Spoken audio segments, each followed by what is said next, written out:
Hi hello friends, welcome back to my YouTube channel. ನಾನಿವತ್ತು ಒಂದು ಹೊಸ ವಿಡಿಯೋನ ಆ್ಯಡ್ ಮಾಡ್ತಾಯಿದ್ದೀನಿ. ತುಂಬಾ ರುಚಿಕರವಾದಂತಹ ಟೊಮೊಟೊ ಕೊತ್ತಂಬರಿ ಪಚ್ಚಡಿ ಯಾವ ರೀತಿ ಮಾಡೋದು ಅಂತ ನೋಡೋಣ ಬನ್ನಿ. ಮೊದಲಿಗೆ ನಾನು ಒಂದು ಬಾಣಲಿನ ಬಿಸಿ ಆಗೋಕ್ಕೆ ಇಟ್ಟಿದ್ದೀನಿ.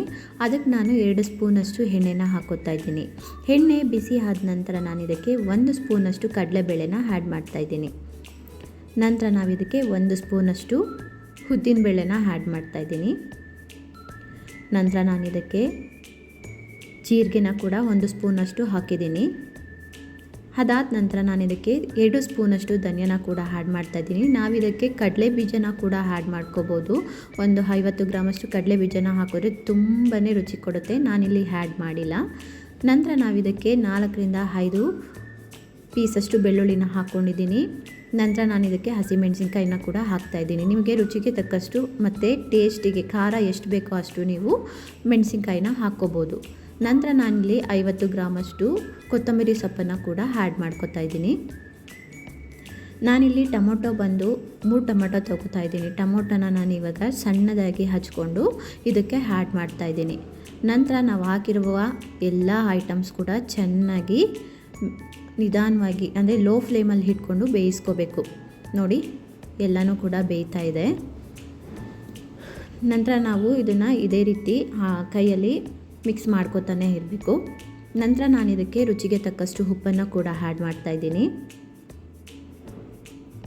ಉಪ್ಪು ಹಾಕಿದ ನಂತರ ನಾನು ಇದಕ್ಕೆ ಹುಣಸೆಹಣ್ಣು ಆ್ಯಡ್ ಮಾಡ್ತಾಯಿದ್ದೀನಿ. ಹುಣಸೆಹಣ್ಣು ಹುಳಿ ಬೇಕು ಅಂದರೆ ನೀವು ಸ್ವಲ್ಪ ಹುಣಸೆಹಣ್ಣನ್ನ ಆ್ಯಡ್ ಮಾಡ್ಕೊಳ್ಳಿ, ಇಲ್ಲಾಂದರೆ ಅದನ್ನು ಸ್ಕಿಪ್ ಮಾಡ್ಕೋಬೋದು.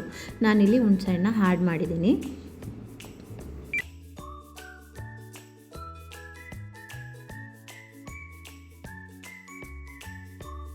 ನೋಡಿ, ಈ ರೀತಿ ಟೊಮೊಟೊ ಮತ್ತು ಕೊತ್ತಂಬರಿ ಸೊಪ್ಪು ಚೆನ್ನಾಗಿ ಬೆಂದಿರಬೇಕು. ಈಗ ನಾವಿದನ್ನು ಗ್ಯಾಸ್ ಸ್ಟವ್ನ ಆಫ್ ಮಾಡಿಬಿಟ್ಟು ಆರೋದಕ್ಕೆ ಬಿಡ್ತಾಯಿದ್ದೀನಿ. ಸ್ವಲ್ಪ ಸಮಯ ಆರಿದ ನಂತರ ನಾನು ಇದನ್ನು ಮಿಕ್ಸಿ ಜಾರಿಗೆ ಆ್ಯಡ್ ಮಾಡ್ಕೊತಾ ಇದ್ದೀನಿ.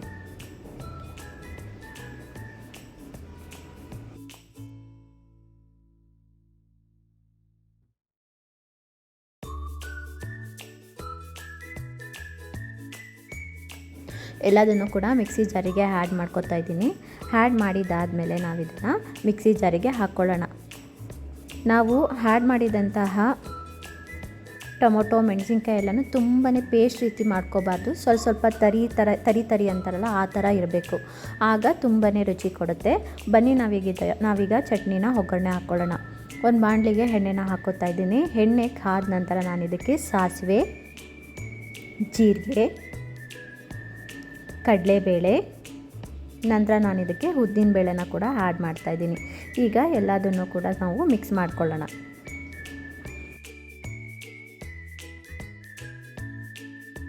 ಮಿಕ್ಸ್ ಮಾಡಿದ್ದಾದಮೇಲೆ ನಾನು ಇದಕ್ಕೆ ಕರಿಬೇವಿನ ಸೊಪ್ಪು ಮತ್ತು ಬ್ಯಾಡಗೆ ಮೆಣಸಿನ್ಕಾಯಿನ ಕೂಡ ಆ್ಯಡ್ ಮಾಡ್ಕೊತಾ ಇದ್ದೀನಿ.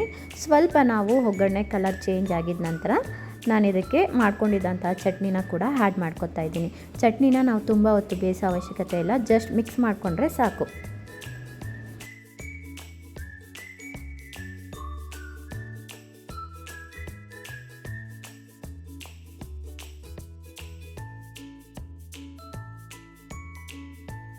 ಫ್ರೆಂಡ್ಸ್, ನೋಡಿ, ರುಚಿಕರವಾದಂತಹ ಟೊಮೊಟೊ ಕೊತ್ತಂಬರಿ ಪಚ್ಚಡಿ ಕೂಡ ರೆಡಿ ಆಯಿತು.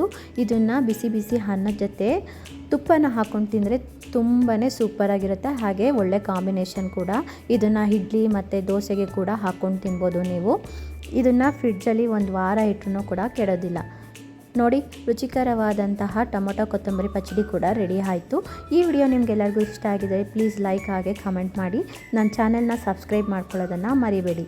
Thank you for your support. Thank you.